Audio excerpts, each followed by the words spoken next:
After we've set up our basics of payroll, we're now ready to get into creating employees and other items. From the Get Started with Payroll window, click Add an Employee. Enter the personal information of the employee, including their first and last name, their hire date, and their email. Do this to complete step number 1.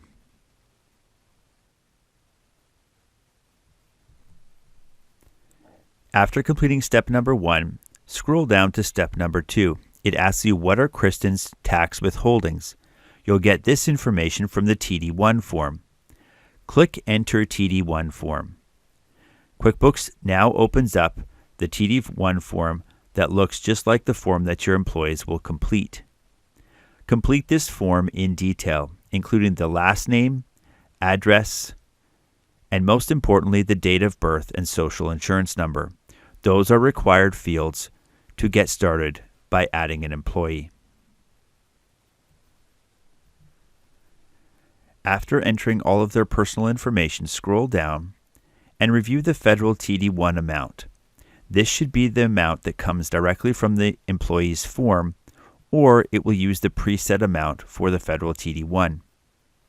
You can also add additional tax amounts that they want to deduct from their paycheck. Next, you can choose provincial taxes and enter details about their provincial amount. Finally, you can add any tax exemptions. We recommend talking to your accountant before doing this. Finally, after entering all of the necessary information on the TD1, click Done. QuickBooks now completes step number 1 and step number 2. Let's move down to step number 3. How often do you pay this employee? Click Create a Pay Schedule. QuickBooks asks us how often we pay the employee. We'll choose twice a month. It asks us when the next payday is, when the last day of the work is for that pay period, and what we would like to name this schedule. Complete each of these fields. It's a good idea to select the last option labeled Use this schedule for employees you add after this employee. This will ensure that each of the new subsequent employees will have the same pay schedule. After entering the pay schedule, click Done. In step number 4, we tell QuickBooks how much we pay the employee. We can choose from the drop-down arrow hourly or salary or commission. We'll choose hourly and we'll enter the employee's hourly rate. We can also enter default hours per day and per week if necessary. We won't do this in this case. Next, we're going to add additional pay types. We do this by clicking the pencil icon next to additional pay types. We can scroll down and we can see the different pay types available. Let's select overtime pay. QuickBooks assumes that this employee will be paid 1.5 times their hourly rate. As we scroll down, we can also add other elements, things like a bonus, commission, and other items necessary for your business.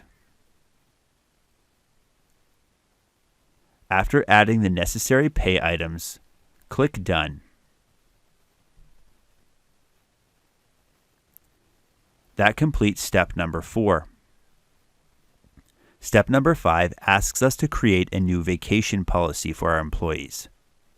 Click the link Enter a Vacation Policy. It asks us if we want to accrue vacation or pay out each period. We're going to accrue vacation. Now it asks us, when will the vacation time accrue? We'll keep it simple and we'll choose at the beginning of the year. If you don't want to use that option, you can choose each pay period, per hour worked, or on the work anniversary date. We'll choose the vacation rate as 80 hours per year. This is the equivalent of 2 weeks. Next, we can choose Use this vacation policy for every other employee. That keeps it simple when adding new employees. After completing the vacation policy, click OK.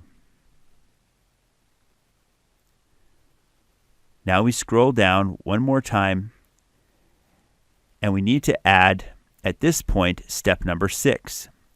Does this employee have any deductions or contributions? Let's assume that our employees have a retirement plan, and we'll add that to their pay items. In this case, we're going to click Add Deductions, and we're going to choose the deduction contribution type as retirement plans. Let's suppose that the employee contributes $100 per paycheck and the company matches that into an RRSP.